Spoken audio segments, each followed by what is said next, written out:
এক মুসাফির রাতের বেলায় মসজিদের বারান্দায় শুয়ে আছেন। এমন সময় এক চোর মসজিদের মাইক চুরি করে নিয়ে যাচ্ছে। তখন সেই মুসাফির পেছন দিক থেকে চোরটিকে শক্ত করে ধরে চোর চোর বলে চিৎকার করতে থাকলো। তাদের চিৎকার শুনে এলাকাবাসী এসে দেখতে পান দুইজন অপরিচিত লোক, আবার দুইজন লোকই একজন আরেকজনকে চোর বলে চিল্লাচ্ছেন।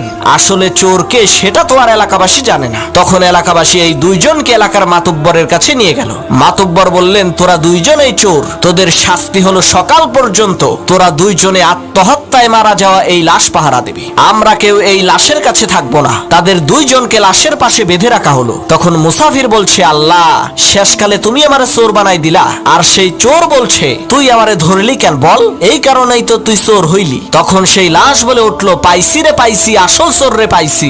লাশের কথা শুনে চোর আর মুসাফির প্রচন্ড ভয় পেয়েছে। তখন লাশ বলে উঠলো, আমি মরি নাই, মরার ভান ধরেছিলাম আসল চোরকে ধরার জন্য।